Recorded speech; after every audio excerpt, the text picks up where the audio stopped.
তোমাদেরকে 2025 সালে বাংলার যে সাজেশনের থেকে কিছু গল্প থেকে তোমাদের আমি ইম্পর্টেন্ট প্রশ্ন অ্যান্সার বলছি, তবে তোমরা সবই পড়বে, আমি তো তোমাদের বলে দিচ্ছি সাজেশন।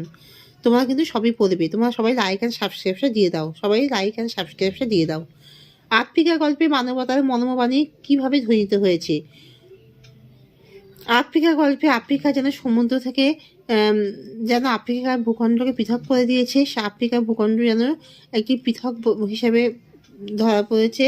কিন্তু এখানে বিভিন্ন মানুষরা, বিভিন্ন সাম্রাজ্যবাদী দল এই আফ্রিকাতে এসেছে, তাকে শোষণ ভক্ষণ করেছে, সেখানে সাম্রাজ্য বিস্তার করেছে, কিন্তু আফ্রিকা নীরবে নিঃসহায়ভাবে সকল অত্যাচার লাঞ্ছনা যেন ভোগ করেছে। এখানে আফ্রিকা যেন নিজেকে সম্পূর্ণ বিলিয়ে দিয়েছে। সেখানে বিভিন্ন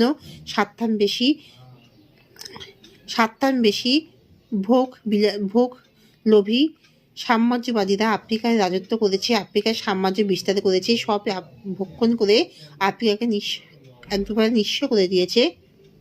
এইভাবে মানবতার মর্মবাণী এখানে ধ্বনিত হয়েছে।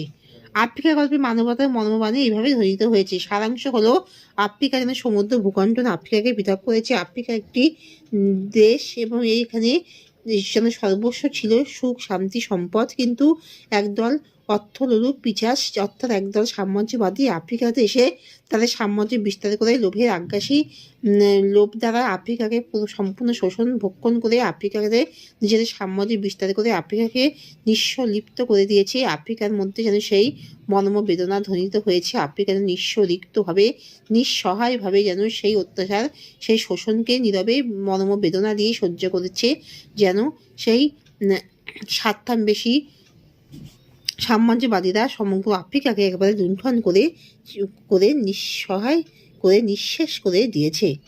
কারা লোহার হাত করে নিয়ে এলো? সেই সাম্রাজ্যবাদীরাই যেন লোহার হাত করে নিয়ে এলো। আফ্রিকা গল্পের সারবস্তু নামকরণে তাৎপর্য লেখো। আফ্রিকাকে কেন্দ্র করে এই যে গল্পটি, বিষয়বস্তুটি প্রকাশিত হয়েছে, যেখানে আফ্রিকা একটি দেশ যাকে সমুদ্র যেন ভূখণ্ড থেকে পৃথক করেছে। আফ্রিকাকে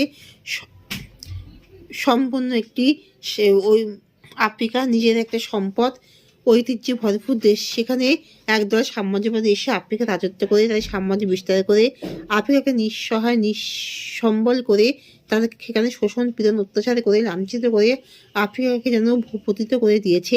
আফ্রিকার মধ্যে এই দুঃসহ নীরব বেদনা হাহাকার রূপে প্রকাশ পেয়েছে। এই লুণ্ঠন, এই লাঞ্ছনার প্রকাশ ফল যেন আফ্রিকা।